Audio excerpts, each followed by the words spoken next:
Nobita जब मछली पकड़ रहा होता है तभी वह गलती से एक वाटर ओटर की फोटो खींच लेता है, जबकि जापान में ये जीव करीब 30 साल पहले ही विलुप्त हो चुके थे। सुनियो सोचता है कि अगर ये बात सच निकली तो वो अपने पापा से टीवी चैनल वालों को बुलाकर जांच करवाएगा और नोबिता रातों रात मशहूर हो जाएगा। इस बात की सच्चाई जानने के लिए डोरेमोन और नोबिता टाइम मशीन से अतीत में जाते हैं ताकि असली वाटर ओटर को देख सकें। जिस समय में वे पहुँचते हैं वहाँ का वातावरण बेहद सुंदर होता है। नदी बहुत चौड़ी है और किनारों पर ऊंची ऊंची घास उगी हुई है। थोड़ी दूर चलते ही उन्हें नदी में कई वाटर ओटर दिखाई देते हैं। अब नोबिता को यकीन हो जाता है कि उसने सच में वही फोटो खींची थी। इसी बीच एक शरारती वाटर ओटर टाइम मशीन के अंदर घुस जाता है। अब समस्या खड़ी हो जाती है। डोरेमोन तुरंत टाइम मशीन ट्रैकर निकालकर उसे ढूंढने लगता है। जब उन्हें टाइम मशीन मिलती है तब तक वो ओटर वहाँ से गायब हो चुका होता है। मजबूरी में दोनों पास के समय काल में उतरते हैं। अचानक वही ओटर उनके सामने से भागता है, लेकिन वे उसे पकड़ नहीं पाते। तभी उन्हें एक जानी पहचानी आवाज सुनाई देती है और पता चलता है कि वे कल के समय में आ गए हैं। उसी समय नोबिता गिरता है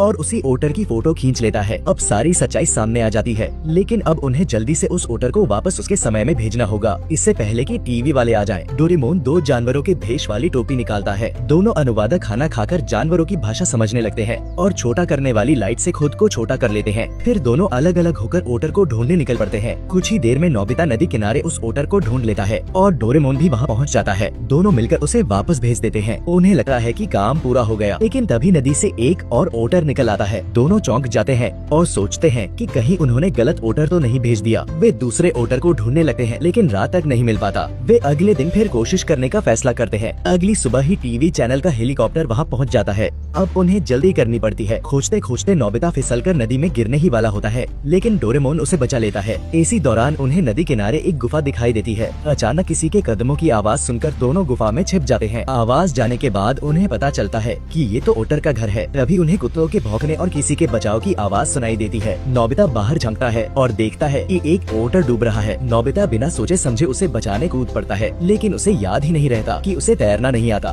दोनों डूबने लगते हैं, लेकिन डोरेमोन अपने गैजेट से उन्हें बचा लेता है। पता चलता है कि उस ओटर का पैर मुड़ गया था। डोरेमोन उसका इलाज करता है। तभी एक और ओटर गुस्से में आकर उन्हें भगा देता है। बाद में समझाने पर उसे पता चलता है कि उन्होंने उसकी बहन की जान बचाई है, तो वह शांत हो जाता है। इसी दौरान सुनेओ और जियान कुत्तों के साथ वहाँ पहुँच जाते हैं। ओटर भाई बहन डोरेमोन और नोबिता को दूसरे रास्ते से भगा देते हैं। वे एक और गुफा में छिपते हैं। वहाँ ओटर भाई बताता है कि पहले और भी ओटर थे, लेकिन नदी के प्रदूषण और हादसों में सब मर गए। अब सिर्फ वे दोनों ही बचे हैं। उनके माता पिता को भी इंसानों के कुत्तों ने मार दिया था। यह सुनकर डोरेमोन और नोबिता समझ जाते हैं कि ये उसी समय के आखिरी ओटर हैं। अब वे तय करते हैं इन्हें किसी सुरक्षित जगह ले जाना होगा। नोबिता को याद आता है कि नदी के ऊपर एक रहस्यमयी ओटर स्वर्ग होने की कहानी है। हालांकि ये सिर्फ एक कहानी है, फिर भी वे वहाँ जाने का फैसला करते हैं। रास्ते में कई खतरे आते हैं। एक लड़ाई के दौरान नोबिता की भेष वाली टोपी गिर जाती है और उसकी असली पहचान सामने आ जाती है। ऊद बिलाव भाई नाराज हो जाता है, लेकिन उसकी बहन उसे समझाती है कि नोबिता अलग है। आखिरकार वे ऊपर पहुँचते हैं,